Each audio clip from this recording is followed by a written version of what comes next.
Todavía seguimos en el tercer contenido. Ahí está, ahí estamos. Entramos a este punto 2:11:22, ¿verdad? Reconciliados con el pueblo de Dios y creciendo como pueblo de Dios. Bien, permítanme hacer la lectura de estos versículos del 11 al capítulo 2, del 11 al 22. Ayer cerramos con el 10, ¿verdad?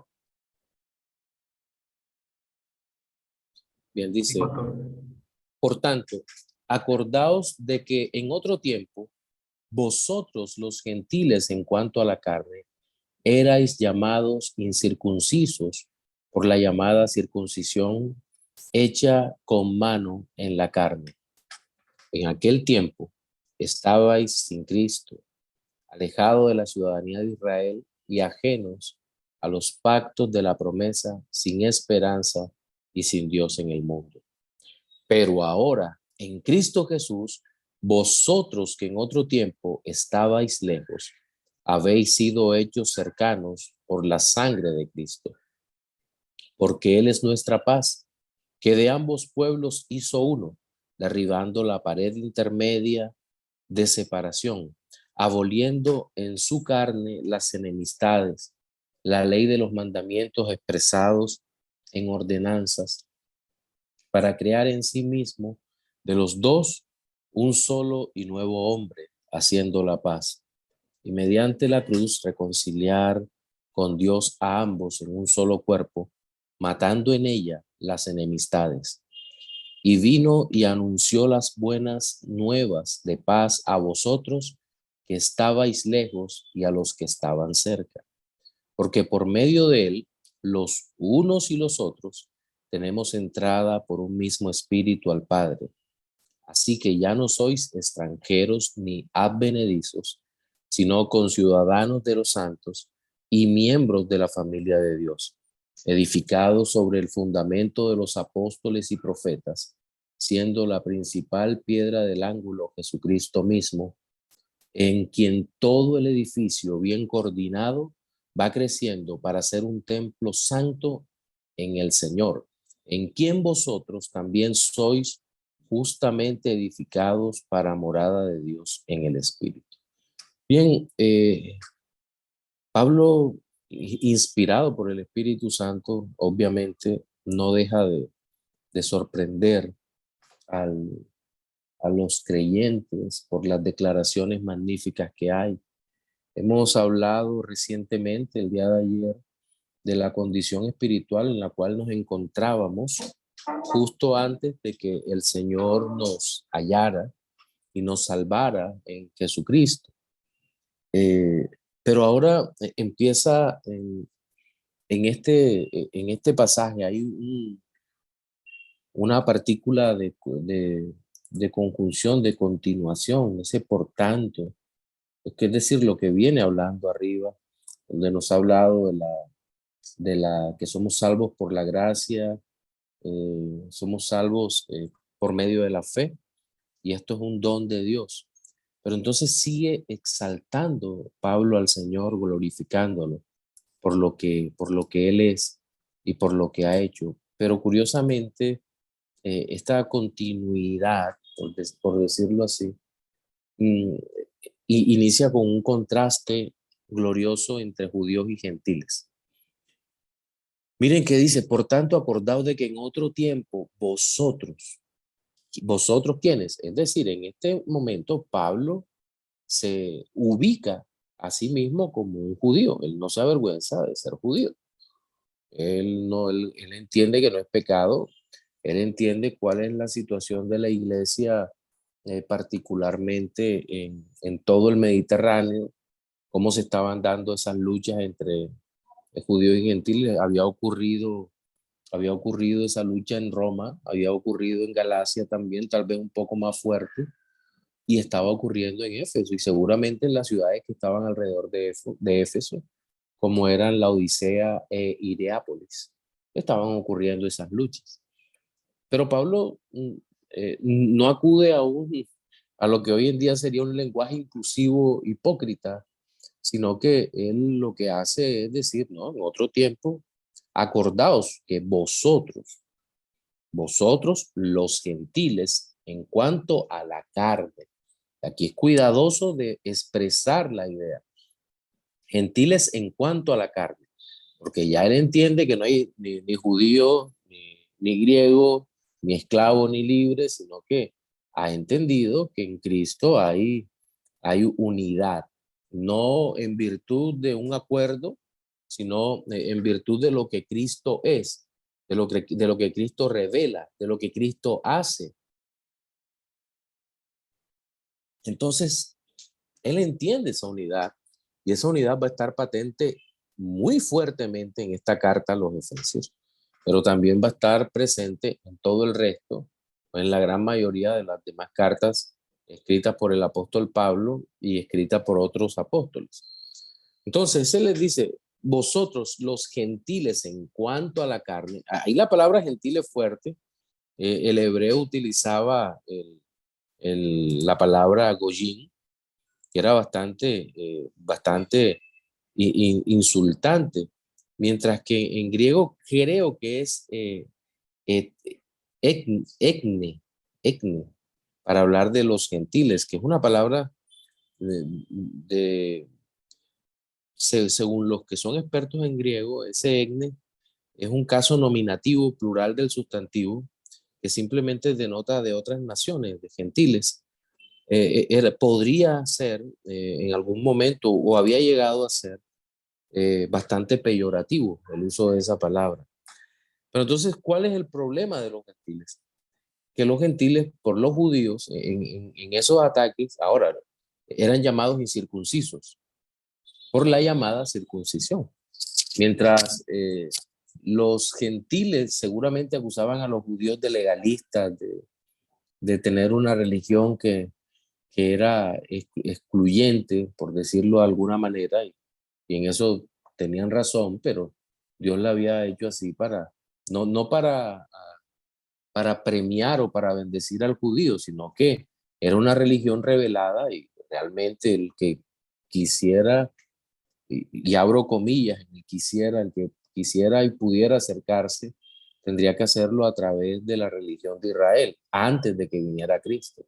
Entonces creo que se alcanza a ver la complejidad de todo el asunto en parte de esta declaratoria que aparece acá. Entonces, este ataque era muy fuerte. Los goyim, los incircuncisos, ¿qué representa? Dice, por la llamada circuncisión hecha con mano en la carne. Porque, ¿qué representaba la circuncisión?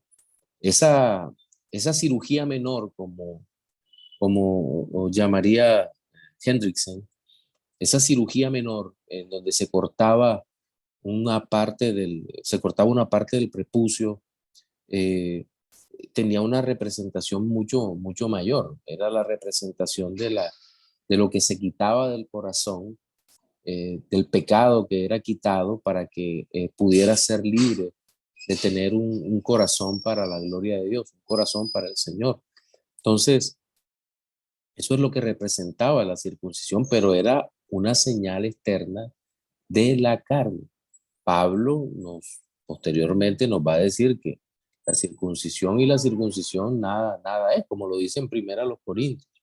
Ni la circuncisión es nada, ni la incircuncisión es nada, sino una nueva vida en Cristo Jesús. Estoy parafraseando el texto. Entonces, digamos que se nota la lucha que había entre los dos. Ustedes no son salvos porque no son circuncisos. Esa lucha la vemos también en el libro de los Hechos, justo antes del denominado Concilio de Jerusalén, en el capítulo 15, ¿recuerdan? Sí, porque a veces tenemos la tendencia a trastocar las ideas en Hechos, porque en el capítulo 11 hubo una circunstancia también en donde aparentemente hay conflictos, pero la situación se aclara o se resuelve es en el capítulo 15, porque en esa lucha entre judíos y gentiles, los judíos decían, bueno, nosotros aceptamos lo que dice Pedro de que El Espíritu Santo de Dios aplicó la salvación en los Goyim, en los gentiles, pero se tienen que circuncidar. Era la conclusión que llegaban los creyentes de Judea. Pero entonces Pedro y Pablo se aseguran de que quede claro de que los gentiles no necesitábamos o no necesitamos circuncidarnos, sino que realmente lo que importa es estar en Cristo. Pero esta situación de la lucha entre uno y otros, cuando viene Cristo, vamos a ver más adelante cómo se derriba toda esta ideología, pero también empieza a dar el apóstol como unos visos o un anuncio de que esta religión de la circuncisión y de todo este tipo de rituales y demás van a quedar prontamente como parte de una religión muerta. Lo que estoy diciendo lo digo con plena responsabilidad. El judaísmo ya aquí era una religión muerta, solo que aún se practicaban por parte de los judíos sus ritos y demás, pero venido Cristo y al desaparecer todo el sistema ceremonial, era evidente que esta religión estaba condenada a desaparecer. Ahora bien, el apóstol Pablo ya en el versículo 12 empieza diciendo que en aquel tiempo nosotros los gentiles estábamos en una situación mucho peor que miserable, porque dice que estábamos sin Cristo, alejados de la ciudadanía de Israel y ajenos a los pactos de la promesa, sin esperanza y sin Dios en el mundo. Miren todos los calificativos que usa el apóstol Pablo para describir la condición espiritual del hombre que estaba fuera del pueblo, sin Cristo, alejado de la ciudadanía de Israel, ajenos a los pactos de la promesa, pactos, promesa, sin esperanza y sin Dios en el mundo. Esto es simplemente deprimente, terrible, horrendo para nosotros, porque en primer lugar, este estar sin Cristo es no ser salvo. Alguno podrá preguntar, pero entonces Israel sí era salvo. Bueno, aquí hay un asunto. Había israelitas que eran salvos por razón de la obra de Cristo. Lo decíamos ayer, se salvaban a través eh, de, del anuncio de la obra de Cristo que vendría muchos años después, en cualquier momento de su historia. Y esa ley ceremonial los ayudaba a que de manera gráfica pudieran tener el anuncio de lo que sería la obra de Cristo. No todos los israelitas eran salvos, como bien lo sabemos, aun cuando vino nuestro Señor, fariseos, saduceos, herodianos y una cantidad de personas simplemente eran perversos que pensaban que se podían salvar simplemente por practicar de alguna manera las ordenanzas de la ley. Pero es que dentro de los gentiles no había nadie salvo. ¿Quién podría ser salvo a menos que el Señor tuviese misericordia? Uno que otro, ¿verdad? Naamán el sirio, que llegó buscando la sanidad de su lepra y encontró más que sanidad, que encontró la salvación que es en Cristo Jesús. Y podríamos hablar de algunos otros hombres que se encontraron, fueron hallados por Cristo, pero y esas excepciones honrosas no hacen otra cosa que confirmar la regla de que los gentiles estábamos perdidos y por fuera de la ciudadanía de Israel. Pero también dice ajenos a los pactos de la promesa.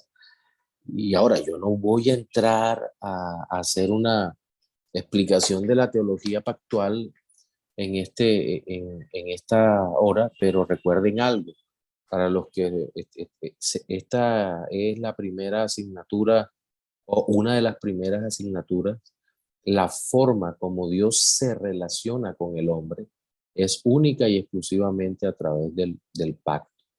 Nosotros podemos hablar de esos pactos solamente de la teología, podríamos hablar del pacto de redención o pacto intratrinitario celebrado en la deidad, llamémosle así, en la deidad, en donde el Padre acuerda decretar la redención y el Hijo asume la ejecución de esta redención para que el Espíritu Santo la aplique.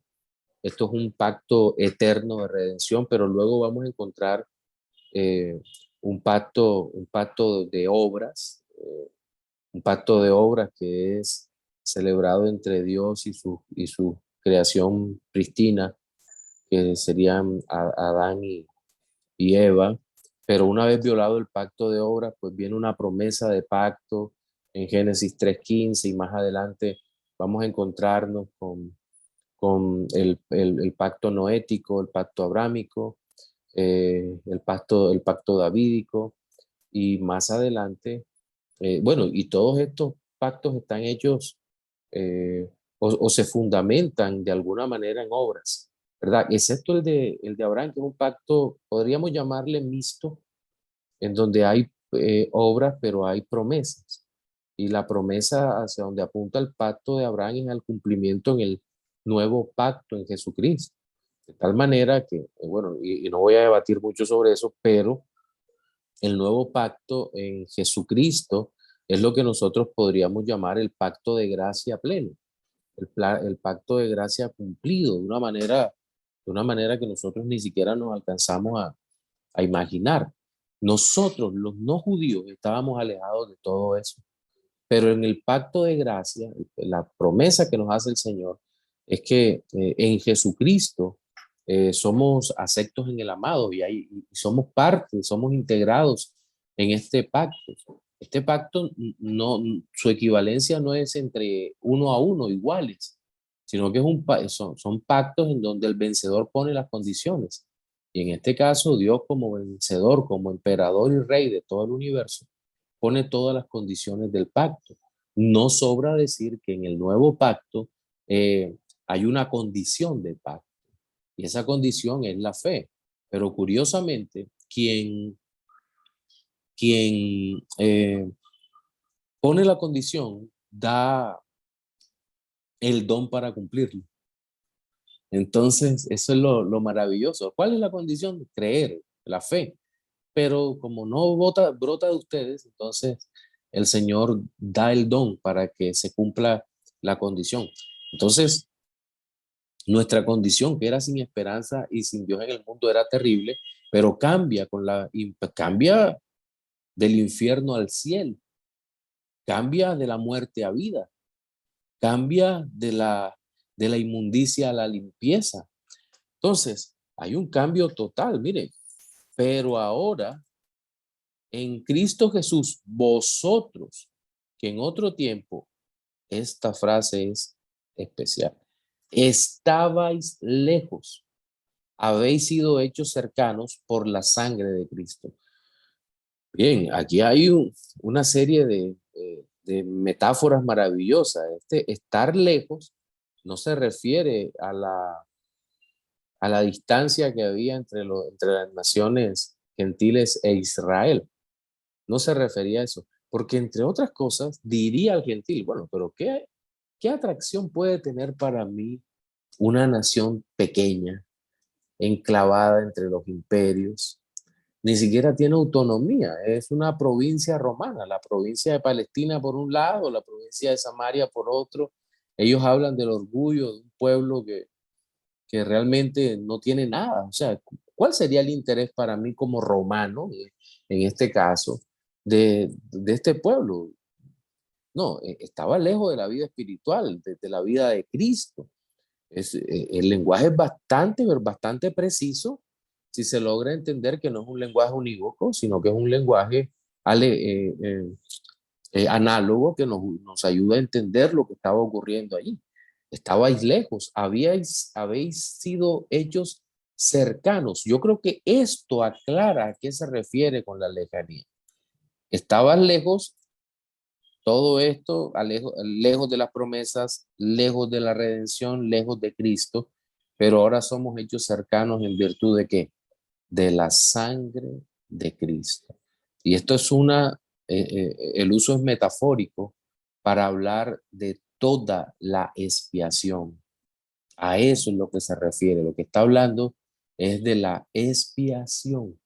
La sangre de Cristo es la representación lingüística muy eficiente para hablar de la obra, pero también para hablar del pacto, porque es el nuevo pacto en su sangre. Entonces, allí es donde nosotros vemos que Cristo es el que nos acerca a Él. Él vino por nosotros. Él descendió de los cielos, como dice aquel himno. eh, Cristo bajó del cielo a buscarme, cubierto de pecado encontróme, me levantó de vergüenzas mil, ya pertenezco a Él. Ujú. Hermoso himno. Entonces, nos ha hecho cercanos por la sangre, por la sangre de Cristo. Y mire cómo continúa a partir del 14.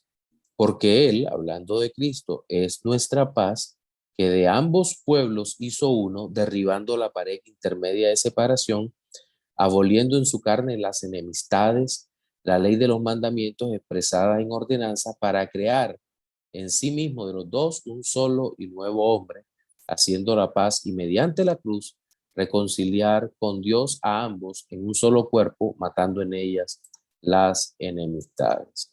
Miren, cuando uno llega a este texto, eh, tiene como la tentación de salirse del contexto histórico redentivo y entrar a una aplicación de amistad. Y que, ay, qué lindo, el Señor reconcilió a su pueblo.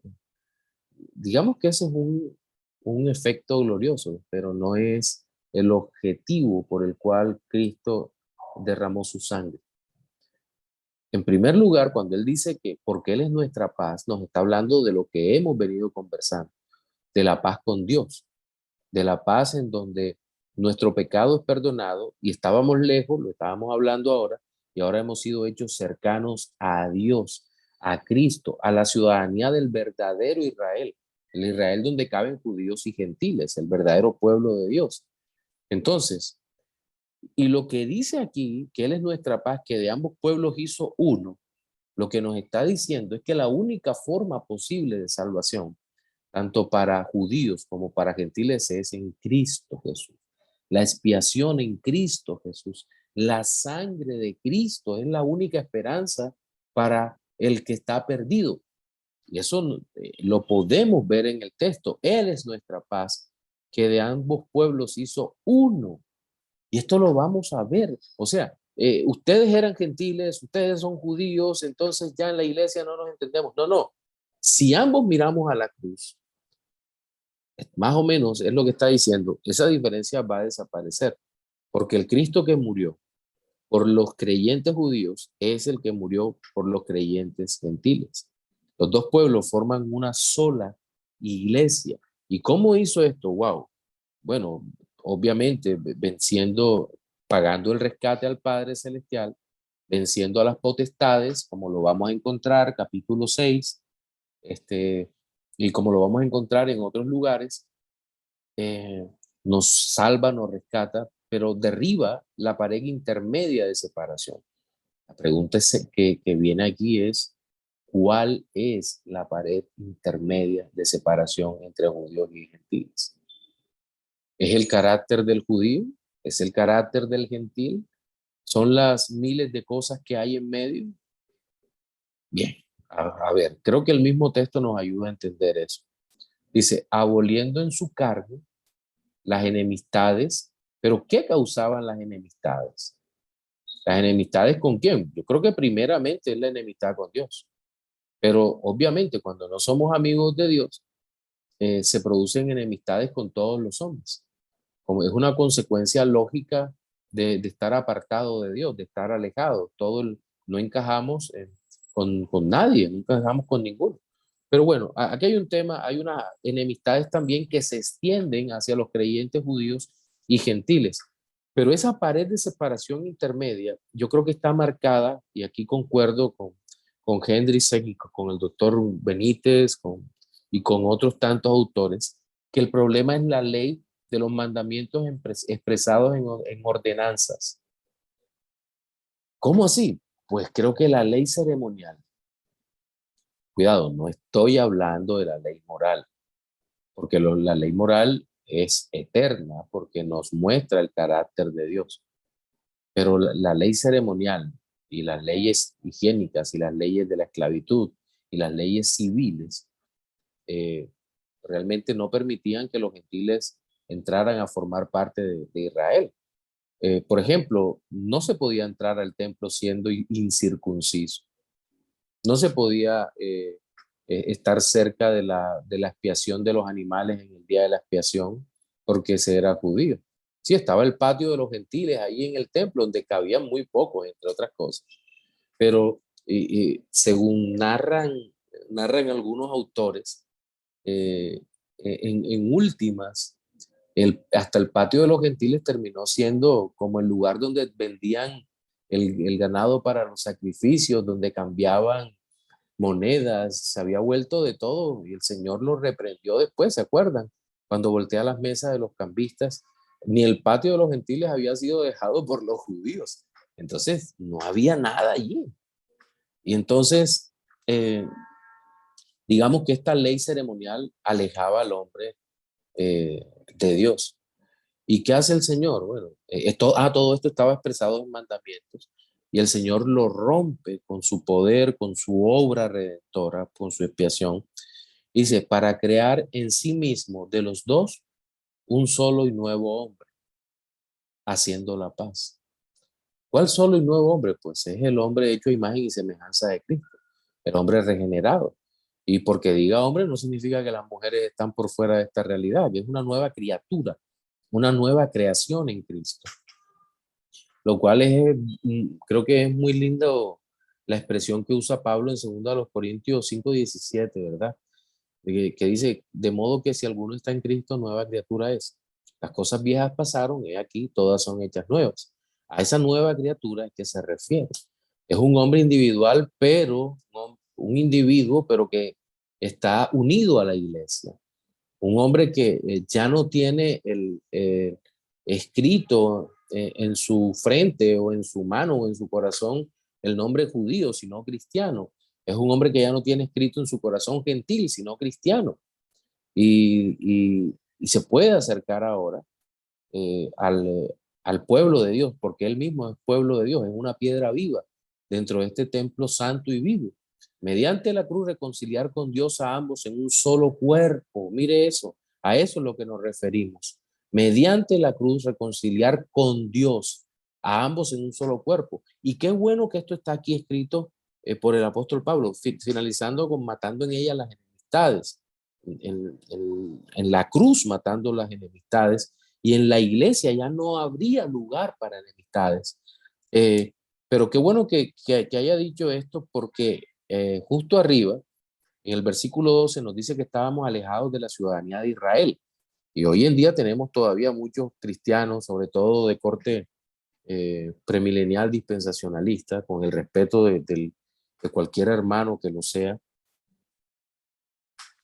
pero más pendientes de lo que pasa en Israel, de lo que pasa con su vida con Cristo, de su comunión con Cristo y la comunión con los hermanos, de lo que pasa en la iglesia. ¿De qué es lo que estamos hablando? Estamos hablando de ahora, de que Dios nos reconcilió. Los israelitas, los judíos de nación, tuvieron que ser reconciliados con Dios. Y los gentiles tuvimos que ser reconciliados con Dios. Entonces, primeramente, eh, el Señor extiende su mano hermosa para que hagamos la paz con Él, pero asimismo nos permite en su misericordia tener amistad como hombres de Dios unos con otros. Realmente esto es tan maravilloso que ni siquiera podemos describirlo. Pero muchas veces he tratado de imaginarme cómo eran esas iglesias que creo que de manera equivocada idealizamos, ¿verdad? Eh, de manera equivocada que hacemos o pensamos que la iglesia gentil, que la iglesia del primer siglo era una iglesia perfecta. Pues no era una iglesia perfecta, pero qué bueno que eran como nosotros, porque gracias a eso tenemos estas cartas, ya lo había dicho en algún momento, corrigiendo los problemas, los errores que había entre uno y otro. Entonces, ya a partir del versículo 17 dice, y vino y anunció las buenas nuevas de paz a vosotros que estabais lejos y a los que estaban cerca, porque por medio de él, los unos y los otros, tenemos entrada por un mismo espíritu al Padre. Nuevamente, recalcamos, hay una economía trinitaria de la salvación. ¿Quién vino y anunció las buenas nuevas de paz? Cristo. A vosotros que estaban lejos, los gentiles, y a los que estaban cerca, los judíos, que necesitaban ser salvos. Muchos judíos pensaron que no necesitaban la salvación en Cristo y rechazaron arrogantemente al Mesías. Dijeron no, que no querían nada con él. Pero aquellos escogidos desde antes de la fundación del mundo reconocieron la necesidad que tenían de ser reconciliados con Dios. Eh, el profeta Juan el Bautista proclamó la redención que estaba por venir, que estaba cerca, que estaba allí, que los estaba viendo. Y dice este texto que porque por medio de él, de Cristo, los unos y los otros, es decir, judíos y gentiles, y no se trata de que los gentiles se van a hacer ahora judíos, como habían pensado y habíamos comentado en Hechos capítulo 15. No, ambos necesitamos entrar a formar parte de la iglesia. Ayer o antes de ayer les hablaba de que nuestra escatología no se basa en una teología del reemplazo como nos acusan. No, porque nosotros no creemos que el lugar de Israel lo tomó la iglesia. Lo que creemos es que tanto Israel como la iglesia, que Israel necesita, al igual que los gentiles, entrar a formar parte de la iglesia porque la única forma de salvación es Cristo.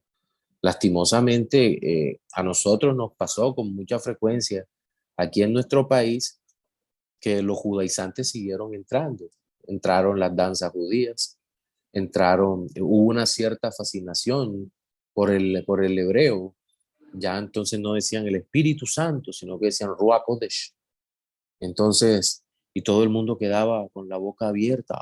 Ay, sabe hebreo. Y era la única palabrita que se sabían, entre otras cosas. O cuando hablaban de la santidad, ya, el Kadosh, o cosas por el estilo, ya no se podía decir Jesús es el Mesías, sino Yeshua HaMashiach. Tendríamos que decir todo esto y hubo una fascinación y se nos engañó con una tesis liberal diciendo que teníamos que encontrar las raíces judías del Evangelio. Y todo el mundo se quedó preocupado. Ay, tenemos que encontrar las raíces judías del Evangelio. No tenemos que encontrar a Cristo. Eso está claro. Ahora, ¿en qué nos benefició todo ese movimiento, toda esa moda? Eso es puro esnovismo, ¿no? ¿En qué nos benefició? Lo que nos tocó estudiar. A los profesores de seminario que estábamos en ese momento, bueno, el caso mío, yo estaba en una iglesia, en un concilio de iglesias carismáticas, trabajaba con ellos como docente, nos tocó estudiar el doble. Bueno, vamos a ver con qué viene esta gente, qué pasó, eh, qué va a pasar con esto.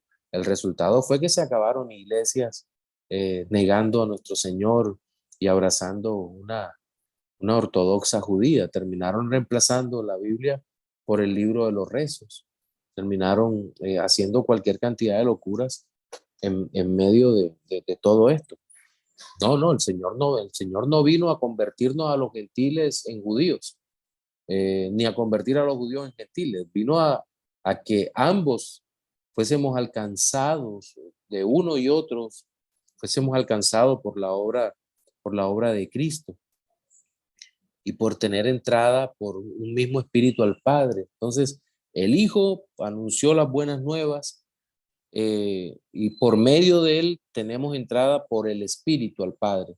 Trinidad, Trinidad. Los que creen que no hay suficientes pasajes bíblicos en donde se divide la profesión, el oficio, la labor, por decirlo así, eh, de cada persona de la Trinidad, aunque esencialmente es un solo Dios, ¿verdad? Pero aquí lo podemos observar con total claridad y sin la relación trinitaria no hay salvación. Por si acaso pregunta alguno, no, pastor, ¿y qué pasa con estos varones y estas mujeres que hacen parte del pentecostalismo unido? ¿Qué pasa? Pues si no abrazan un cristianismo trinitario, no son salvos. Porque no puedes hablar del Cristo que es el Jesús solo, sin la existencia de un Padre que eternamente haya decretado la redención y el Espíritu de Dios que aplique eso, porque no es la misma persona. Es un solo Dios, pero estamos hablando de personas que cada quien cumple un lugar, tiene una labor, una acción específica dentro de la obra redentora. Así que ya no sois extranjeros ni advenedizos. Quiero pedirles que me vayan ayudando. Recuerden, hoy en la primera hora vamos a tomar unas 4 preguntas, 5, depende de la extensión. Así que vayan levantando la mano con preguntas muy cortas, por favor. Les pido eso, preguntas muy cortas. Piénsenla bien, no se apresuren, piensen bien lo que van a preguntar para poder dar respuestas también certeras. Entonces, así que, dice la Escritura, así que ya no soy extranjeros ni advenedizos. ¿Quiénes? Judíos y gentiles.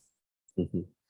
Ya no soy, sino conciudadanos de los santos y miembros de la familia de Dios, especialmente los gentiles, edificados sobre el fundamento de los apóstoles y profetas, siendo la principal piedra del ángulo Jesucristo mismo, en que todo el edificio bien coordinado va creciendo para ser un templo en el Señor, en quien también vosotros sois justamente edificados para morada de Dios en el Espíritu. Bien, ya los gentiles no somos extranjeros, pero pero tampoco los judíos, ni advenedizos, como que está apartado, sino que aquí aparece una palabra nueva, pero con un concepto ya existente. Pablo había utilizado el término ciudadanos del cielo para hablar de los creyentes, pero aquí son conciudadanos con los santos y miembros de la familia de Dios, conciudadanos juntamente con quienes, con los israelitas. Los israelitas son alcanzados, los judíos son alcanzados y nosotros somos alcanzados.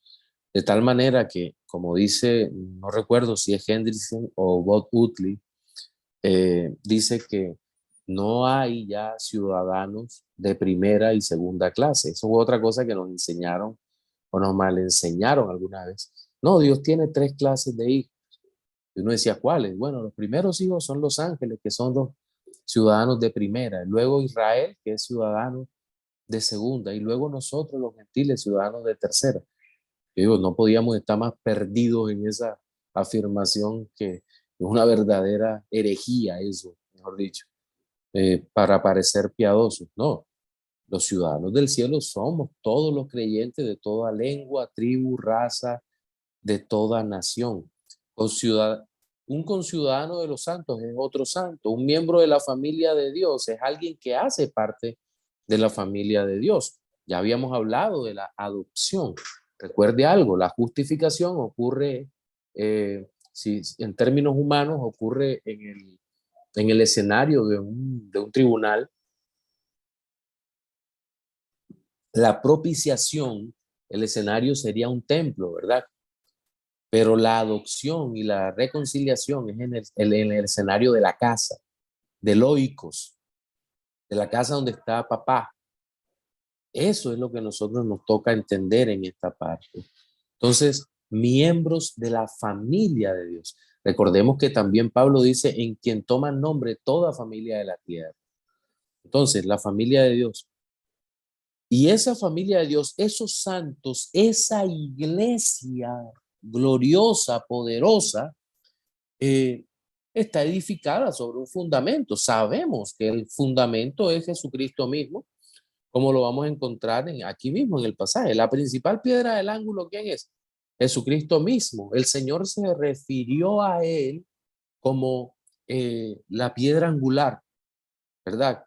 O la principal piedra, la que fue desechada por los edificadores, pero que ahora ha venido a ser la cabeza del ángulo. Entonces, pero ¿cómo así que los apóstoles y profetas, en qué sentido ellos son fundamentos también? Bien, imagínense una base, un cimiento, todos sabemos que es un cimiento, ¿verdad? Se excava profundamente y luego se utiliza, hoy en día, pues las construcciones son de concreto y piedras, pero sobre el cimiento y solo sobre el cimiento se pueden poner las columnas, de tal manera que Cristo podemos verlo como el fundamento, el cimiento. Ahora, el fundamento se pone una sola vez y las columnas se ponen una sola vez. Y lo que nos está diciendo es que la iglesia es edificada sobre ese fundamento de los apóstoles y profetas, es decir, los que ya se pusieron una sola vez, porque no pueden volver a ponerse. Entonces, ¿qué pasa entre otras cosas, qué evita Dios con esto al cerrar la revelación que ha estado usando apóstoles y profetas para hablar de Cristo mismo? ¿Qué ocurre acá?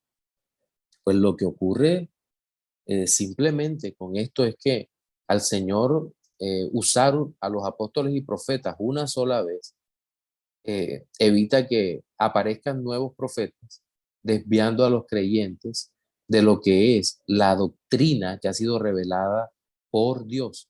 Se pone una restricción a la revelación al cerrarse el canon, de tal manera que no puede haber apóstoles y profetas en nuestro tiempo.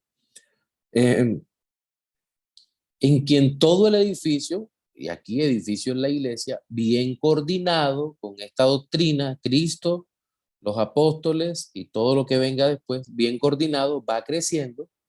¿Con qué propósito? Ser un templo santo. Este concepto, esta verdad, la vamos a encontrar en toda la escritura. Pedro dirá que nosotros somos piedras vivas, que hacemos parte del templo. Juan lo dirá en el libro de Apocalipsis, cuando vemos que los creyentes somos justamente esas piedras, formamos ese templo. No hay templo en el cielo. Dios es el pastor, el ministro máximo, el sumo pontífice, el verdadero sumo pontífice de la iglesia, y nosotros somos piedras vivas, un templo santo en el Señor, en quien los gentiles también estamos edificados para morada de Dios en el Espíritu. Y esto tiene que ver con la llenura del Señor. Esto es un misterio glorioso. ¿Cómo que el Dios Todopoderoso mora en nuestros corazones? ¿En qué sentido mora? ¿Cómo es que nos llena el Señor?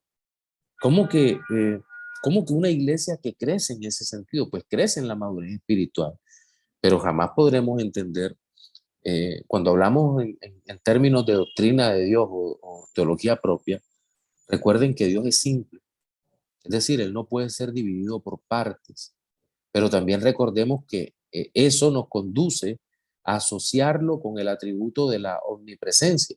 Dios es cada uno de sus atributos. No, no hay división en sus atributos. Dios no es una parte de amor, una parte de bien, una parte de ira, no. Dios es amor, pero también es fuego consumidor. Pero Dios está en todas partes.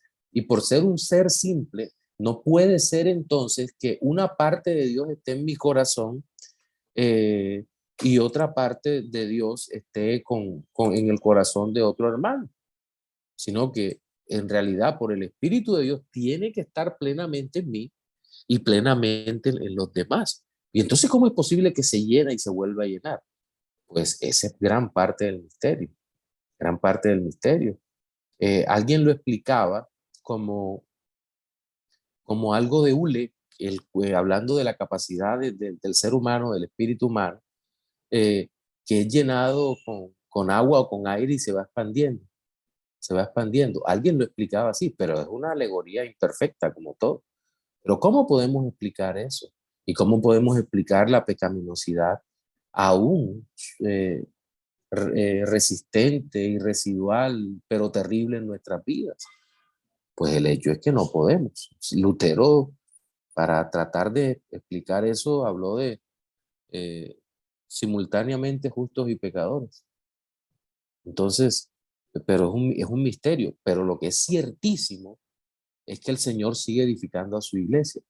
Y no se entienda como algo abstracto, sino que realmente edifica su iglesia formando cada piedra viva, de una manera poderosa en nosotros. Permítanme y dejo de compartir para que ustedes puedan hacer preguntas. Michael, tú levantaste primero la mano.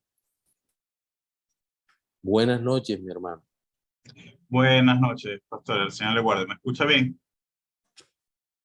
Perfectamente. Muchas gracias. En realidad, desde el que es consumada la obra de nuestro Señor Jesucristo, se debe ver o al menos desde su ascensión en el libro de los Hechos, se debe ver el judaísmo como ya una religión muerta. El que lo practica ahorita, eh, yo lo veo como si tuviese, como si fuese un testigo de Jehová. No es en realidad, es una secta, pues, lamentable. Uno puede decir eso y incluso dentro de círculos cristianos y lo pueden tildar a uno de antisemita. No, Eh, fácilmente sí, puede ser rechazado, sí, que no es apedreado. que no es el, pero no, a lo que me refiero es que sí hay, especialmente ciertos círculos carismáticos y pentecostales. No estoy diciendo que no haya cristianos pentecostales, pero sí hay quienes dicen que el cristianismo es una continuación del judaísmo y por ende tú lo ves que en sus iglesias ponen no sé cómo se llama, el candelabro. Sin la menorá. Ajá. Y muchas otras cosas. No, no tan abiertamente como los judaizantes actuales que incluso hasta mandan a circuncidar. Acá donde mi esposo y yo vivimos, en el estado de Anzoátegui, en Barcelona, Puerto de la Cruz, Lechería, hay una iglesia que predica, perdón, no una iglesia, una secta judaizante que predica eso y prácticamente que tuviesen a Cristo, tienen a Cristo como igual como los testigos de Jehová, pues él murió por nosotros, pero el resto nosotros tenemos la ley. ¿Ok? Y mandan a sus congregantes a, a circuncidarse. Em, Dejando eso de lado, estos que no son tan radicales y dicen esto, que no, que el cristianismo es una continuación del judaísmo, ¿cómo se le podría argumentar a ellos de que están en error sin ser tildado de antisemita? Yo creo que el grave problema de ellos es que no han entendido la obra de Cristo y que no han entendido la gracia realmente. Creo que ese es el problema fundamental. No saben quién es el Hijo de Dios, quién es Cristo. Ese es el problema. Porque si supieran quién es el Hijo de Dios, entenderían la ruptura que existe entre el judaísmo y el cristianismo en Cristo Jesús. Y que el judaísmo sirvió como un anunciante, pero que no puede permanecer, porque una vez venido el Mesías no tiene sentido mantener aquello que anunciaba. Es como el ministerio profético. ¿De quién hablaban los profetas? De Cristo. Pero una vez venido Cristo, ¿qué objeto tendría el ministerio profético en el mundo? ¿Qué objeto tendría en él? No que la proclamación del evangelio, no, la proclamación del evangelio está a cargo de los cristianos, de los pastores, de los miembros de la iglesia, de los hermanos que han sido dotados, pero ya no hay un profeta inspirado en ese sentido. Entonces, es Pero igual, o sea, en ese sentido, pastor sigue siendo aquel que proclama el evangelio. Es de cierta forma profeta, porque está hablando de siempre y parte de Dios, cuando, pero no inspirado como los profetas en la Biblia. siempre y cuando tenga la escritura abierta y diga, bueno, así está escrito en la palabra, ¿no? Por lo tanto, el Señor dice en ese sentido. Pero sí, sí. Y yo creo que aquí es lo que hablábamos ahora. Esas iglesias necesitan ser ubicadas en quién es Cristo y en la obra de la gracia. Porque si tú te das cuenta, creo que tú mismo lo acabas de decir, todo se resume en el guardar la ley. Sí, tenemos que guardar la ley por tal cosa, tenemos que guardar la ley por tal cosa. Tenemos que guardar. Entonces, tú dices, espérate, aquí está pasando algo. Aquí hay una desconexión con la obra de la gracia de Cristo, con la obra redentora. No estás contemplando al Mesías, no estás glorificando a Dios. Entonces, ese es el punto donde uno tiene que llevarlos, porque de otra manera no van a entender. Gracias, pastor. Con todo gusto, Michael. Hermano Gapa, un abrazo, mi hermano, ¿cómo estás? Muchas bendiciones, qué alegría este curso tan maravilloso. Gloria a Dios. Me encanta el tema soteriológico que tiene esta carta. Bueno, pastor, obviamente tiene uno muchas inquietudes y todo, y tenemos que aprovechar este espacio para, digamos, cualquier duda podamos resolver a través de este medio. Pastor, tomé unos apuntes en el comentario bíblico de William MacDonald. No sé si usted sí sé quién es.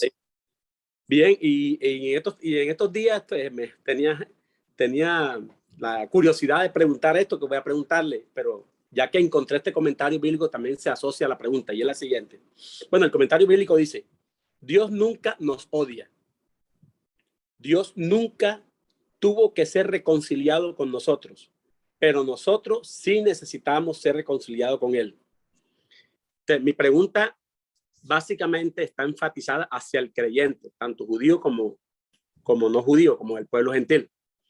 La pregunta es, si Dios nos amó antes de la fundación del mundo, nos escogió, nos predestinó y nos amó, la pregunta es, como esa parte es tiempo pasado, nos amó, predestinó, nos escogió, significa que también apuntaba hacia el futuro, ¿cierto? En cierta medida.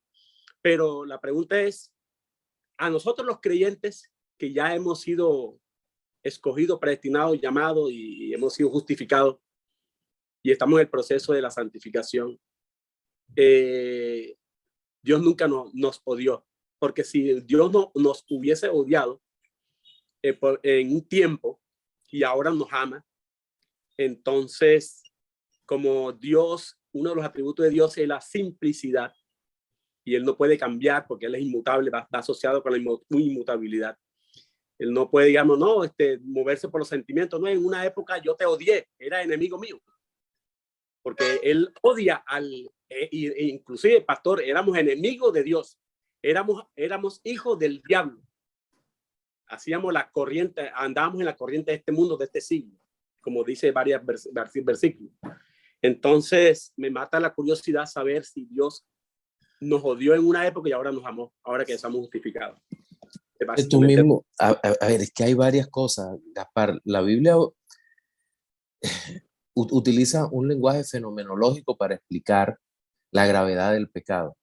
Lo que tú dices es totalmente cierto. Creo que MacDonald se equivoca en cuanto a la expresión de odio. Yo entiendo la impasibilidad de Dios y la comparto, la creo. La impasibilidad de Dios es aquel atributo por medio del cual Dios no tiene pasiones o afectos. Pero no podemos resolver toda la interpretación bíblica desde simplemente haciendo el enunciado del atributo de Dios correspondiente. No, Dios no nos odió y en Él no hay cambio. Amén, en Dios no hay cambio.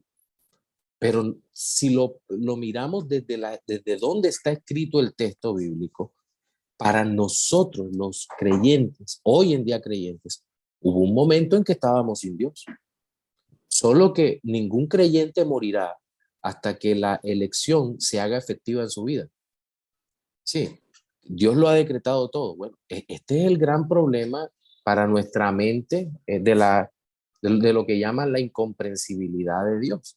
Porque ¿cómo es posible para nosotros comprender esto, que Dios haya decretado nuestra redención y no nos haya y no nos haya destruido? Muchas veces he recibido esa pregunta y la única respuesta es que la Biblia tiene un lenguaje fenomenológico, es decir, como cuando decimos el sol sale por el este, el sol sale, no, el sol no sale, la tierra está girando. Pero nosotros como apreciamos las cosas es como las vemos, ¿cierto? Yo una época estaba alejado de Dios y ahí lo dice la Biblia, alejados de Dios y de las promesas. ¿Por qué? Porque Pablo no está entrando en el decreto eterno de Dios, sino que se mueve dentro de los tiempos y nosotros somos seres temporales. Ya. Entonces, yo creo que está, por decirlo algo, está a salvo la impasibilidad divina a pesar de nuestros cambios, ¿no? Ahora, eh, veámoslo también desde la perspectiva del Padre. El Padre ha escogido, el Padre nos ama, pero cuando pecamos, ¿qué pasa? Él nos aprieta, ¿no? Nos disciplina, ¿cierto? Nos disciplina. Y eso no significa que ha habido un cambio en Dios mismo, en la esencia de Dios, o que ha habido movimiento. No, no, el Dios sigue siendo inmutable, sigue siendo impasible, no puede ser afectado por nada externo. Pero la Biblia usa un lenguaje para que entendamos la diferencia que hay entre el pecado y el gozo que hay Eh, cuando somos alcanzados por Dios. Es como en el caso de que Dios se arrepintió de haber creado al hombre. Y entonces Sí, utiliza un término teológico que es el antropopatismo para comprender lo ilimitado de la mente de Dios a nuestra mente limitada. sí, Vamos, Gaspar, así es. listo, Sí, Padre. Muchas gracias. Muchas con gracias. todo el gusto. Jonathan, Buenas noches, pastor. ¿Cómo está? ¿Me escucha? bueno, perfectamente, mi hermano. Gusto saludarte. Un placer, pastor. Pastor, la pregunta viene a una experiencia que tuve con un varón en nuestra iglesia. Él es judío y él es de padre judío y madre cubana. Entonces tiene una mezcla de cultura, pero él Explosiva. practica sí, sí. Él practica el judaísmo y conoció el cristianismo aquí en Venezuela. Luego de un tiempo, él, siendo cristiano, siguió practicando el judaísmo desde el cristianismo. Y bueno, cuando eso yo era dispensacionalista y yo lo veía a él como doble bendecido, ¿no? Era un, ese sí Lo era un mejor de verdadero dos ciudad. mundos. Él decía, no, yo soy de la tribu de Benjamín, yo soy sobrino de Pablo prácticamente, pero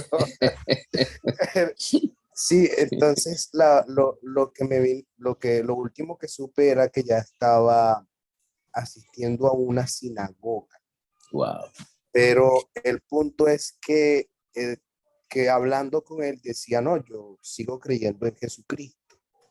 Entonces ahí la pregunta, teniendo él esta postura en donde ya asiste a una sinagoga, pero aún dice que es cristiano, uno puede decir que todavía cree en Cristo, aunque tenga esta postura tan judía, o sea, abandonando tantos símbolos y identidades cristianas, todavía diciendo que es creyente. Uno puede decir, sí, Jonathan, es alguien. Jonathan, yo no creo. Yo no creo. Y sería bueno con esas personas decir, ven acá, vamos a tomarnos un café y vamos a hablar del tema. Para ti, ¿quién es Cristo? ¿Quién? Si empiezan a titubear y lo empiezan a mirar como un profeta o como alguien que no es realmente quien dice ser en las escrituras, podemos tener toda la seguridad de que no creen en Cristo. Y en última, nuestras acciones son el reflejo de nuestras creencias, ¿no? ¿Dónde está yendo, dices tú, a la sinagoga? Si él en realidad fuese un creyente, se estaría congregando en la iglesia. ¿Qué hago yo metido en el templo donde todavía celebran un culto en una religión muerta? ¿Qué hago allá? Ese es el punto. Nosotros hemos tenido el caso con amigos que son presidentes de comunidades mesiánicas, no sinagogas, sino comunidades mesiánicas. Le han dicho a algunos de los líderes, ¿por qué no estudias teología? Te conseguimos una beca con el SRL, hacemos tal cosa. Y simplemente dicen, no, yo quiero estudiar en el no sé qué, donde están formando para rabinos. Tú dices, eso está raro, eso está raro. No ha entendido la fe. No, tal vez no es creyente. Ese es el punto, yo. Pastor, ¿y hasta qué punto uno podría decir de esas iglesias que comienzan a judaizar, hasta qué punto uno puede decir de que, bueno, Ya son simplemente algunos aspectos que están tomando de la cultura judía y no podríamos decir que no son una secta todavía y donde ya Sí, podríamos decir, no, ya aquí cruzaron la raya y decir, no, ya aquí se desligaron de la fe. pienso que el asunto está en las obras, en la manera como enfocan las obras. Cuando ya Pablo se lo dice a los Gálatas, si ustedes hacen esto, de la gracia habéis caído. Ya cuando el tema, el enfoque es un enfoque supremamente legalista y todo la imaginería, las imágenes son judías y los cánticos ya no, ya lo que cantan es y cuando tú los escuchas que, espérate un segundito.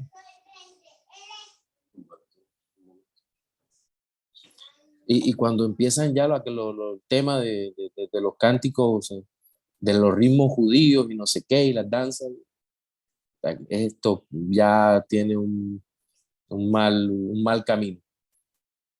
Mm, Bueno, Sí, bueno, está bien. Gracias, pastor. con todo el gusto. Por ahí, Apa- Alex, por ahí a propósito de la pregunta del hermano. Freddy, a la cola, mi hermano, como dicen en el colegio, mano levantadita y ahorita con todo el gusto, mi hermanito, ¿viste? Pastor Alberto.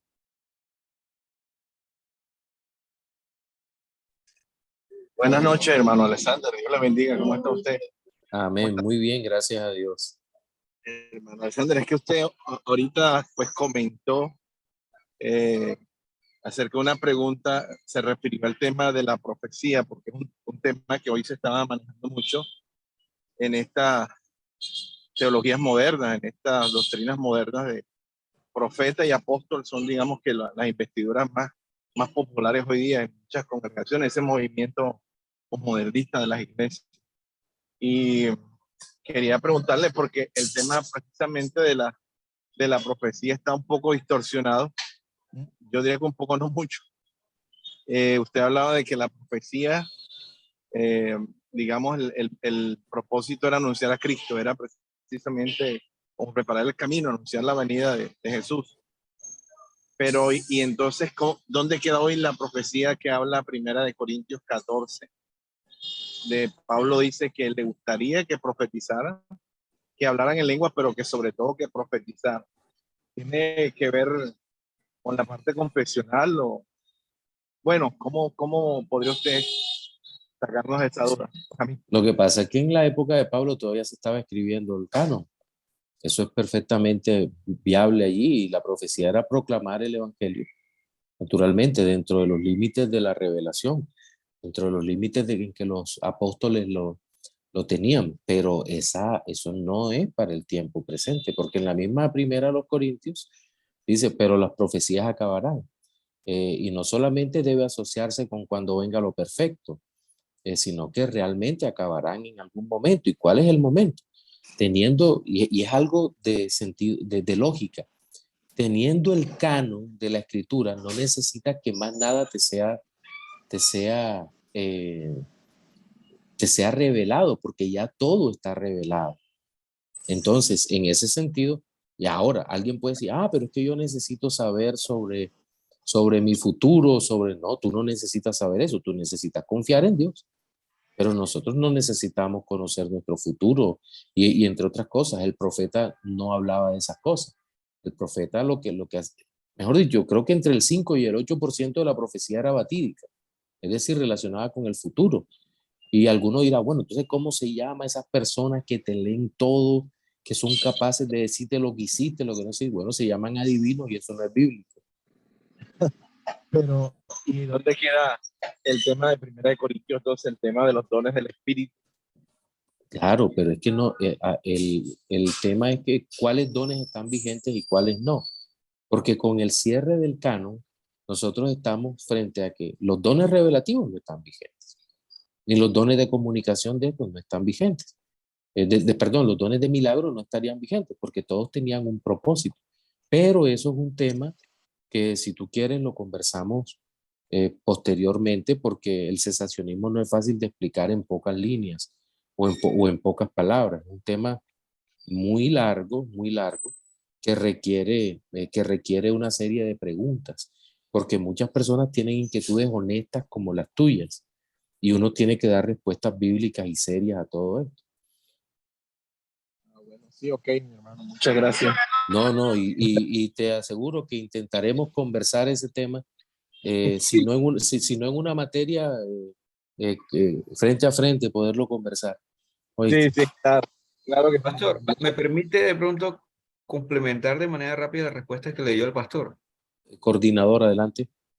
Ok, pastor, aparte de lo que le comentaba el pastor Alexander, debemos tener en cuenta el contexto inmediato en el que se refería Pablo. Por ejemplo, hay una parte cuando Pablo habla acerca de la segunda venida de Cristo y él se incluye en los que están vivos, cuando dice, y los que estemos vivos, es decir, él estaba tan convencido de que la venida de Cristo iba a ocurrir tan pronto, por su deseo obviamente de estar con Cristo, porque él lo manifiesta en muchas de sus cartas, que él se incluía en aquellos que iban a estar vivos cuando el Señor él dice, Jesucristo luego resucitara. nosotros los que vivimos, dice, los que hayamos quedado. Exactamente, pero obviamente sabemos hoy día que el apóstol Pablo murió, durmió, etcétera, y obviamente ya sabemos cuál es el contexto actual, pero también debemos interpretar la escritura en el contexto inmediato en que se dio, y en ese caso Pablo hablaba en ese contexto inmediato porque el don de la profecía estaba vigente. Muchas gracias, Jonathan. Hermano César, y luego David y Freddy. Buenas noches, pastor. Buenas noches, César, hermanos. gusto saludarte, mi hermano. Sí, señor.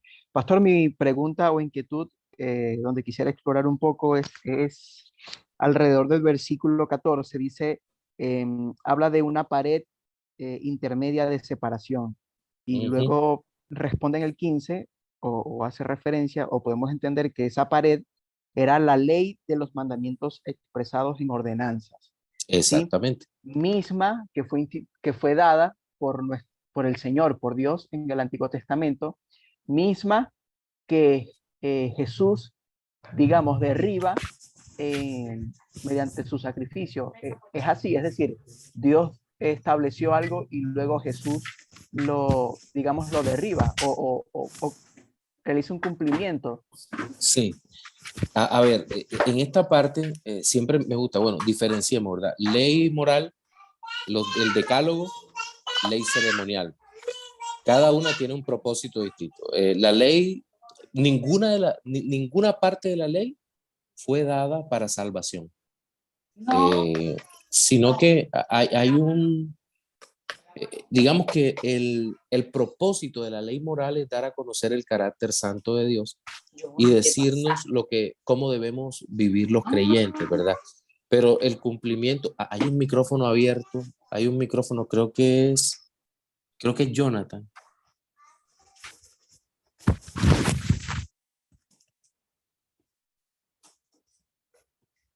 Jonathan, porfa el micrófono, mi hermano. Ya, bien. Entonces, ahora, la ley ceremonial, todas las ceremonias apuntan a Cristo, al cumplimiento, los sacrificios, todo apunta a Cristo. Y al cumplir Cristo, la ley ceremonial, ¿qué asegura?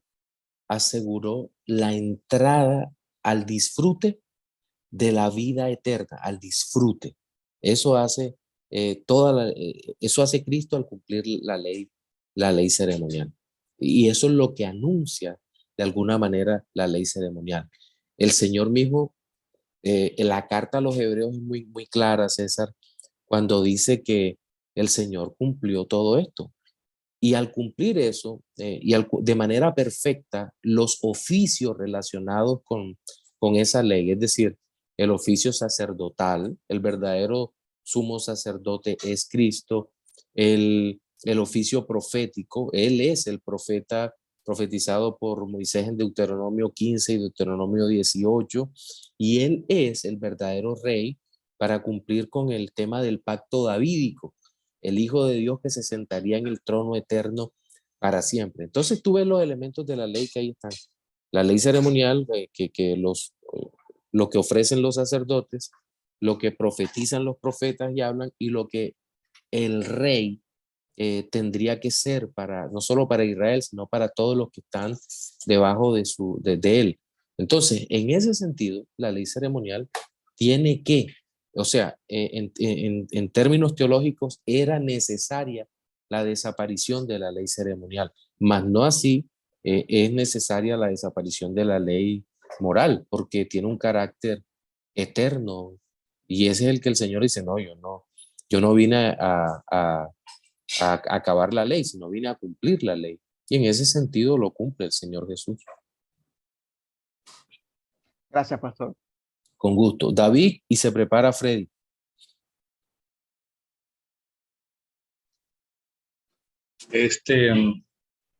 Respecto a que si Dios, o sea, retomando el tema que dijo Gaspar, respecto a que si Dios a veces está rabioso con nosotros, ¿verdad? Yo pienso que sí, cierto, que él a veces se molesta, digamos así, y él mismo reconoce que éramos hijos de la ira. O sea, el hecho que él haya cogido rabia con nosotros, digamos así, no dejamos de ser nunca hijos de él porque ya somos elegidos. Fuimos escogidos por él antes de la fundación. Es que es el papá de nosotros. Entonces, ¿qué papá no nos regañó? ¿Cierto? ¿Qué papá no coge rabia? Esa forma de, lo que pasa, de crianza, ¿cierto? Lo que pasa, David, es que a veces las analogías las hacemos uno a uno. Eso. Es decir, y no creo que, como dice Renihan, no creo que sea correcto esa forma de hacer analogías uno a uno. Ajá. Porque si tú te das cuenta, en la Biblia hay tres grupos de pasajes que hablan de Dios y hablan del carácter de Dios. Pasajes donde definitivamente dicen que Dios no tiene pasiones, como por ejemplo, y bueno, y hablan de la inmutabilidad de Dios, hablan de esos dos atributos, inmutabilidad e impasibilidad. Por ejemplo, Dios no es hombre para que mienta, ni hijo de hombre para que se arrepienta. Pero hay otro tipo de pasajes que le atribuyen a Dios pasiones. Por ejemplo, Génesis 6, donde dice, y se arrepintió Dios de haber creado al hombre. Me pesa en el corazón haberlo hecho, se arrepintió de haber puesto por rey a Saúl. Pero hay otros pasajes que dicen que es imposible que Dios tenga algún tipo de pasiones. Por ejemplo, por contraste, Hechos 14:15, donde dice, nosotros somos hombres como vosotros. Cuando Pablo y Bernabé le dicen a ellos, de la misma naturaleza, dirá la versión de la Biblia de las Américas. Y lo que vemos allí es que el uso de la frase en griego, pasiones, tiene que, Santiago 1:17, bueno, ese me gustaría mirar. Pero en esta parte, David, por regla interpretativa, los pasajes que hablan sobre el ser de Dios prevalecen sobre los pasajes en donde a Dios se le atribuyen emociones humanas. ¿Por qué? Porque uno habla de Dios en su infinitud, en su eternidad, en su gobierno, mientras que otro habla de Dios en relación con la criatura. Entonces, estos pasajes que tú mencionas, y como le decía Gaspar, en este caso son pasajes que hablan de Dios en relación a la criatura, y Dios condesciende en el lenguaje para que nosotros podamos entender de alguna manera lo que debería ser el resultado de nuestro desvarío. Claro, en Génesis 6 el resultado fue mortal, porque tal vez mil y tantas millones de personas murieron en el diluvio. Es terrible. Ahí donde Dios muestra la ira. Pero recuerda algo, los atributos de Dios son eternos. ¿Por qué nos ama Dios? Dios nos ama porque decidió amarnos desde la eternidad, pero de igual forma, Él determinó desde la eternidad odiar el pecado y odiar al pecador, de tal manera que nosotros lo que vemos son manifestaciones de las perfecciones divinas, y eso no significa en ninguna manera que, que Dios tenga cambios o mutaciones en su carácter y en su ser, o que pase de un estado a otro. Entonces, ese es un tema bonito y bueno, y te invito, eh, este domingo debo exponer justamente la impasibilidad de Dios. El domingo anterior expuse el tema de la simplicidad de Dios. Entonces, para los que estén interesados, pueden entrar y van a ver un poquito una exposición un poco más adecuada y en mejor tiempo de estos atributos que van unidos. Entonces, Sí, otro tema rápidamente, eran dos preguntas en una. El otro tema es la parte de los profetas. ¿Tú te acuerdas que en Hebreo dice que Dios habiendo hablado, ¿verdad? De muchas... de muchas formas, en otro tiempo, a los padres por los Sí, ya los profetas, profetas hablaron, eso está claro, yo lo entiendo, sí. en estos Pero postreros también días. entiendo que un profeta es el que anuncia. O sea, yo no me voy a poner, cuando enseño, predico, yo no voy a ponerme a decir que mañana pasado va a suceder esto y aquello, porque como dice en Santiago 4:13, nadie sabe el día de mañana qué es lo que va a pasar, ¿cierto? Pero tengo entendido que, como también dice Pablo, hay de mí si no anuncia el evangelio. Para mí el profeta es ese, el que anuncia el evangelio. Aquel que dice, la Biblia dice, eso uno tiene que anteponer a todo lo que uno va a decir. Dice, bueno, la Biblia dice tal cosa. Y Sí, esto pero y la diferencia está en que aquellos hablaron inspirados por el Espíritu. total. Hoy no, hoy hablamos iluminados por el Espíritu Santo de Dios. Pero es imposible para nosotros recibir inspiración porque eso implicaría una ampliación del canon. Cuando Sí, se para David 1, el libro de David 1. primera de David 1:4. Bueno, Correcto, ya, Freddy, y cerramos. Freddy está por... Listo, mi hermano. Era la inquietud en la cual intenté charlar con el hermano o contigo. Ajá. Sobre la inquietud del hermano que hablaba del cristiano judío, el judío cristiano. Ajá.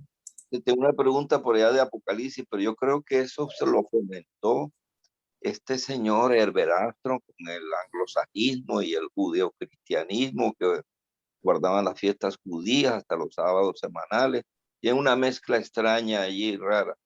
Y yo he tenido la inquietud de ese versículo que está por allá en el capítulo 3 de Apocalipsis, para que nos lo expliques, a mí particularmente, dice que allá en el versículo 9 del capítulo 3 de Apocalipsis, aquí yo entrego de la sinagoga de Satanás a los que se dicen ser judíos, Y no lo son. sino que mienten, y aquí que haré que vengan y se postren a tus pies y reconozcan que yo te he amado. Explíqueme por favor, ese versículo. Claro, Freddy, es que es el mismo problema que hay en Colosas, que había en Galacia, que se estaba presentando de alguna manera en Éfeso y que vemos aquí al final de la última década del primer siglo. Los judaizantes estaban tratando de montar sus enseñanzas legalistas en iglesias cristianas. Y lo que dicen, no, dicen ser judíos y no lo son, porque la condición de judío era distinta en este momento, porque el Señor está llamando un verdadero israelita, aquel que abraza por la fe a Jesucristo y que cree en él. Esa es la gran diferencia que estamos viendo acá, y a eso es lo que se refiere. El mismo Señor condena la práctica del falso judaísmo dentro de la iglesia. ¿Por qué? Porque ya es una religión muerta, lo que hemos venido hablando. Pero se puede no estar, digamos, abiertamente proclamando eso y sí tenerlo como una concepción doctrinal porque los que se conocen abiertamente pues forman su secta, forman su grupo y hacen sus manifestaciones rituales y guardan ciertas fiestas y mandamientos o ordenanzas del Antiguo Testamento pues ya abolidas.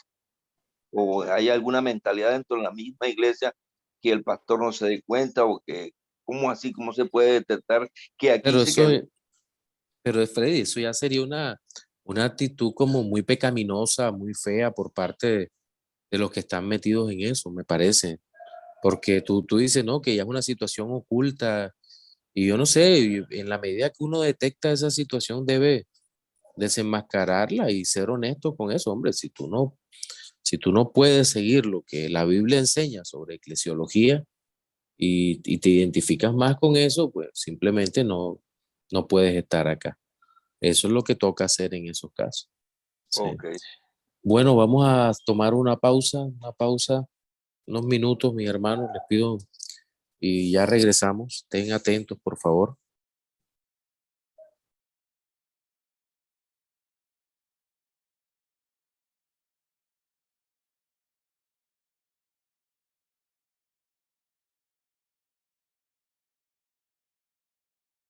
Los minutitos los últimos minutitos que nos quedan. Em, Pasamos al capítulo 3, receptores y reveladores del misterio de Dios.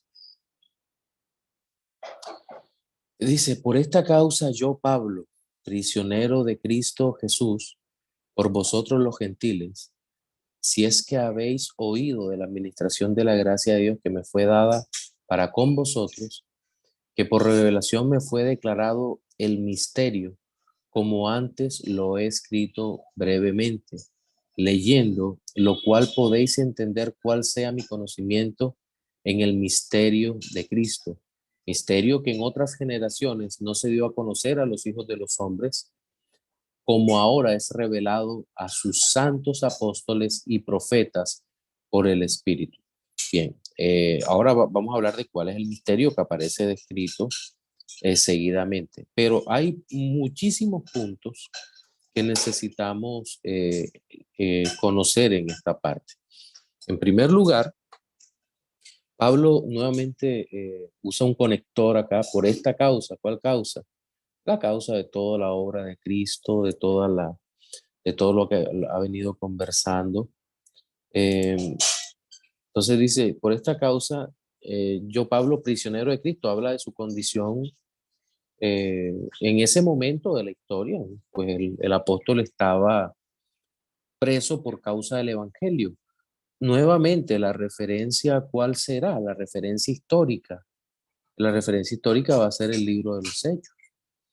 Nosotros vamos a ver el libro de los Hechos, que Pablo es prisionero todas las ocasiones en que ha sido puesto preso, se debe a que él ha estado predicando el evangelio y como consecuencia de la proclamación del evangelio ha sido llevado preso por acusaciones de los judíos, por muchas cosas. De hecho, el libro de Hechos de los Apóstoles finaliza con el apóstol Pablo preso en Roma, de donde es lo más probable es que haya escrito esta carta. En la segunda carta a Timoteo también escribirá a su amado eh, eh, discípulo, que a quien llama a su hijo en la fe, Timoteo, y que le dice pues que está próximo a ser sacrificado, y esto es ni más ni menos, esto se debe al padecimiento por causa del evangelio. De hecho, lo que se nota es que Pablo no ve un despropósito en este encarcelamiento, sino que lo considera que él es un preso, un prisionero de Cristo. Me dice, ¿pero en qué sentido? Bueno, creo que aquí hay una comprensión muy profunda del propósito y la voluntad de Dios y una aceptación en medio de un contentamiento profundo de la obra de Cristo. Eh, Pablo entiende que el propósito de Dios es tenerlo preso en ese momento de la historia. Él no se pone a hacer evaluaciones mundanas o humanistas de yo sería más útil fuera de la cárcel que dentro, sino que él entiende que esta utilidad que Dios le encuentra es que escribe una carta. Una carta de 155 versículos sería dividida después en seis capítulos.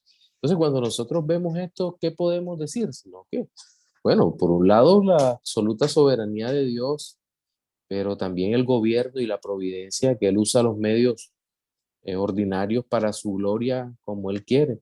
Eh, si Pablo buscara reconocimiento, el reconocimiento no lo tuvo de inmediato, sino que realmente el reconocimiento llegaría después de su muerte, el reconocimiento que Dios le daría a este gran hombre de Cristo.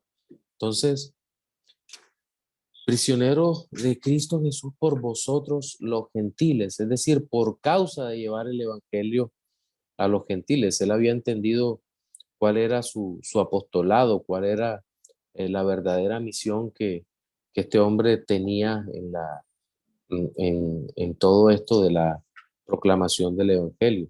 Entonces dice, si es que habéis oído de la administración de la gracia de Dios. Aquí administración, creo que la palabra que utiliza es oikonomía, creo que es la palabra que se utiliza allí. Es decir, tiene que ver pero, con una administración, pero que tiene que ver con don recibido de Dios, con cómo Dios lo lleva o lo conduce a cumplir con el ministerio que Él ha dado. Es administración de la gracia. Sí, la palabra es oikonomía, tes caritos, administración de la gracia, en donde nosotros observamos pues que el apóstol Pablo entiende que le fue entregada por Dios. Él es un mayordomo, un mayordomo. Eso es lo que connota, administración de la gracia de Dios que me fue dada, es decir, que no la tiene por él mismo. Él no es el dueño de la iglesia, él no es el revelador de los misterios, sino Dios. Y él es una persona que está como un mensajero de Dios, un enviado por Dios, un apóstol, que me fue dada para con vosotros, vosotros quienes, los gentiles, que por revelación me fue declarado el misterio. Esto es importante porque como apóstol del Señor, el apóstol Pablo recibió, le fue declarado un misterio, como él lo había escrito brevemente, leyendo lo cual podéis entender cuál sea mi conocimiento del misterio de Cristo. Mire que se va ampliando el sentido de lo que Pablo dice. Declarado el misterio y luego dice mi conocimiento en el misterio de Cristo. Pero ya decíamos que aquí misterio no es algo así como algo que permanece oculto, no. Aquí el misterio ha sido revelado, como dice a partir del versículo 5. Misterio que en otras generaciones no se dio a conocer a los hijos de los hombres. ¿Por qué? Porque estaba circunscrito al pueblo de Israel. Pero aún en el pueblo de Israel tampoco sabían muchos que el Señor Jesucristo vendría, como ahora es revelado. Otras generaciones no lo entendieron, pero ahora es revelado a sus santos apóstoles y profetas. Mire esto, el misterio de Cristo fue revelado por Dios a quienes, a los santos apóstoles y profetas. Esto va a ser un elemento que por lo menos se reitera o ya se ha hablado en 2:20, ya se ha hablado del fundamento de los apóstoles y profetas. Ahora se repite o se reitera que los apóstoles y profetas son los encargados de recibir este misterio. ¿Y esto cuándo ocurrió? Una vez y para siempre, en hombres encargados para ese oficio, una vez y para siempre. ¿Cuál es el problema hoy en día? El problema hoy en día es que muchos hombres quieren o anhelan de alguna manera tener una jerarquía mayor sobre los demás y por esa razón se autoproclaman o son proclamados por otros que están cerca de ellos apóstoles y profetas. Pero estos apóstoles y profetas, les fue revelado por el Espíritu. Es decir, como a Pablo, los demás tuvieron esa revelación. ¿De qué manera? Te dirá, ¿de qué manera los apóstoles? Estos sí que son especiales, porque Cristo en persona, el Dios encarnado, de entre los discípulos que tenía, escogió a 12 y luego a Pablo. Bueno, Judas no era de los 12, ¿cierto? Era un traidor. Pero de estos fueron escogidos personalmente por Dios, incluido Pablo, personalmente por Dios. Y fueron entrenados por Dios para compartir, para decir el misterio de Dios. Entrenados, no fue que tuvieron una experiencia estática donde tuvieron una visión, no. Fueron entrenados por Dios para ese fin. Igual los profetas fueron llamados de una manera especial. Isaías con una visión que hoy en día no deja de sorprendernos en el capítulo 6, cuando Isaías dice, bueno, en el año en que murió el rey Usías, yo estaba en tal lugar y vi al Señor sentado en un trono alto y sublime y sus faldas llenaban el templo.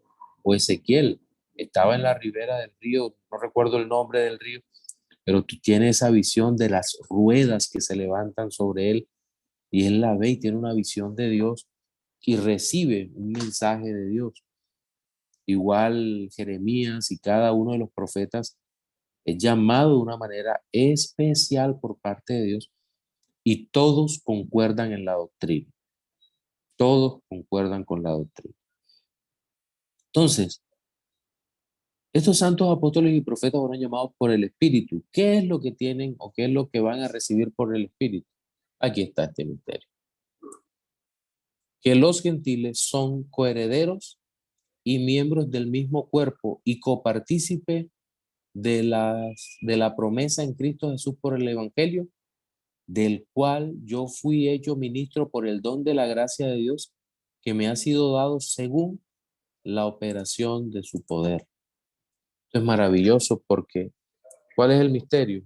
Que ahora a este cuerpo de creyentes se unen los gentiles y van a ser copartícipes de la promesa de Cristo Jesús. Claro, hay una promesa que viene a través del pueblo de Israel, una promesa de salvación hecha a Israel. Cristo vino a predicar el evangelio a las ovejas perdidas de la casa de Israel, pero los gentiles, no todos los gentiles, pero los gentiles escogidos serían parte de esa promesa. Pedro, nuevamente vuelvo a Pedro, lo defendería su postura en Hechos 15 por lo que le había ocurrido con Cornelio y la familia de Cornelio. Yo creo que todos recordamos ese pasaje maravilloso. Cornelio, se le aparece un ángel y le dice, manda a llamar a Simón Pedro, que está en casa de un tal Simón curtidor, para que venga y te predique el evangelio. El ángel no podía predicar el evangelio, pero le dijo a Cornelio, bueno, ve y llama a Pedro, a Simón, para que te predique. Y simultáneamente, el Espíritu de Dios le estaba diciendo a Pedro, le estaba mostrando un lienzo con una serie de reptiles que estaban prohibidos, estaba prohibido comer dentro de la ley dietética judía. Y finalmente y felizmente Pedro entiende que esta ley o esta visión tiene que ver con que los gentiles son coherederos de las promesas de Dios. Y Pablo está entendiendo aquí que él fue constituido un ministro por el don de la gracia de Dios. Es decir, él recibió esta bendición de predicar la gracia de Dios que ha sido dada según la operación de su poder. Entonces, este ministerio, este es el sentido verdadero del ministerio, ¿no? El ser ministro es ser un servidor, y en este caso un ministro del ministerio de la gracia de Dios. Y obviamente Pablo realizaría los milagros que tienen que ver con la operación del poder del Espíritu Santo de Dios. Es decir, como Pablo lo diría cuando defiende su ministerio, él dice, yo también hice los milagros de un apóstol, porque es que no era solamente decir yo soy apóstol, sino que tenía que tener una doctrina correcta, un llamado correcto primero, es decir, por parte de Dios. Tenía que tener una doctrina correcta, revelada por Dios, y tenía que tener la manifestación del poder de Dios a través de las obras de un apóstol. Porque no pensemos que todos los cristianos del primer siglo hacían milagros, no. Únicamente los profetas, los apóstoles, eran los que estaban encargados de hacer esa serie de milagros, porque eso no estaba dado a todos. Por eso es que recuerdan que algunos cuestionaron a Juan, capítulo 10, último versículo del Evangelio según San Juan. Dice, bueno, este no ha hecho ninguna señal, porque Juan el Bautista predicaba, pero no hizo señales. Entonces, ahí hubo un cuestionamiento que rápidamente fue resuelto de alguna manera por la predicación y el bautismo de Juan, hasta que cayó preso en manos de Herodes. Bueno, luego Pablo habla sobre cuál era su condición nuevamente. Dice, a mí fue escogido, me fue dado ese ministerio, ¿quién? A mí, que soy menos que el más pequeño de todos los santos. Dice Hendrickson que esto no es falsa humildad, sino que Pablo lo que hace, o él llega a esta conclusión, el más pequeño de todos los santos, él compara la gracia recibida con su actitud anterior hacia la iglesia. Él entiende que este ministerio es una gracia, y esa gracia es anunciar a los gentiles el evangelio de las inescrutables riquezas de Cristo. Esto es una gracia, es decir, siempre tengamos esto en mente, que la recompensa, yo lo he dicho varias veces, la recompensa del servicio está en el servicio a Dios. Repito, la recompensa del servicio está en el servicio a Dios. Si estamos esperando otra cosa distinta, pues me temo mucho que nuestro corazón esté en otro lugar, en otro lado, y no realmente está en el servirle a Dios. Este hombre ha entendido que servir es un privilegio. Mire, me fue dado por la gracia. Él decía, yo era perseguidor de la iglesia. Y Pablo cuenta su testimonio. Dice, mire, yo perseguía a la iglesia, llevaba carta de los sacerdotes para sacar a los creyentes de donde quiera que estuvieran, pero el Señor me alcanzó y ahora sirvo a Él. Y esto es una gracia. Si una persona ve el ministerio como una carga, me temo mucho que no sabe realmente o no lo llamó el Señor. Y ahora imagínense esto, Pablo, judío de judíos, hebreo de hebreos, en cuanto a la ley irreprensible, como dicen Filipenses, todo eso, anunciar entre los gentiles el evangelio, eso de verdad que era una locura para el apóstol Pablo, de verdad que era una locura. Pero bueno, él entendió lo que Dios lo había mandado a hacer y de verdad que lo hizo, pero con muchísimo gozo y siendo entrenado para la gloria de Dios.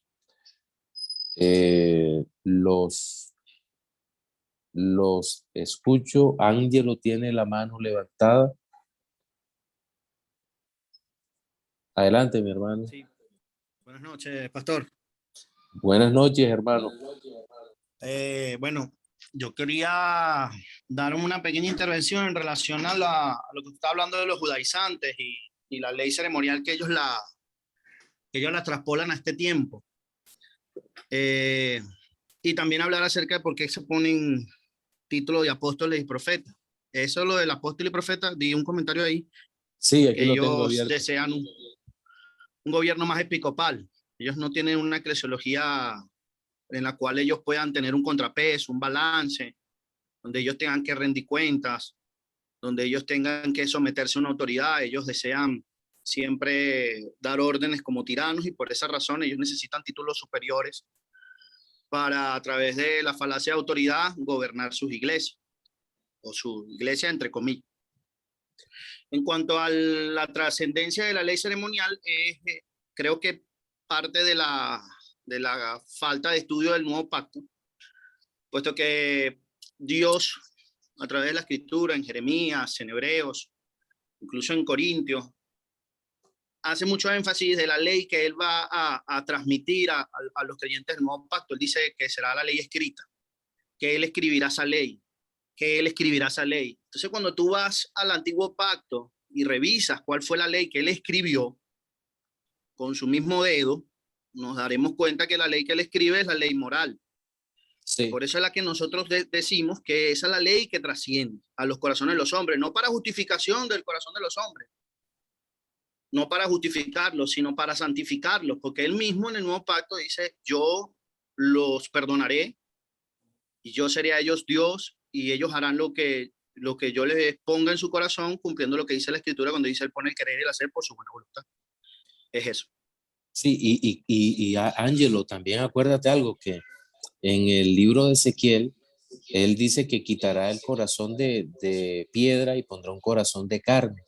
Y en el nuevo pacto, en Jeremías 31, dice que escribiré mi ley en sus corazones. Y de hecho, la palabra que se utiliza creo que es reescribiré. Es decir, que la toma desde la ley escrita en piedra y la pasa el mismo Señor por su espíritu al corazón. Ese es un efecto del nuevo pacto o del nuevo nacimiento. Entonces, esos elementos son tan significativos y realmente importantes considerarlos en nuestro estudio. Bueno, mis hermanos, vamos a dar por terminado la clase de hoy. Mañana nos encontramos. Ya Alejandro a través del chat les ha pasado la hora y espero que podamos tener una buena noche y podamos realmente descansar para estar mañana prestos a una jornada un poco más larga que vamos a tener. Jonathan también va a pasar la hora del link porque hay que hacer un nuevo link para que podamos entrar y compartir todos. Es muy difícil que terminemos la temática por el número de horas que se han programado, pero de antemano, muchas gracias. También gracias por las participaciones. Qué bueno que sean abundantes, qué bueno que haya que decir como cuando estaban construyendo el tabernáculo, no traigan más ofrendas, porque hay bastantes. Qué bueno que eso pase, porque sería muy triste que no pudieran o que no quisieran participar. Qué bueno, gloria a Dios por sus inquietudes. Sí, edifican mucho también la vida de nosotros como profesores del seminario. En fin, vamos a orar y somos despedidos.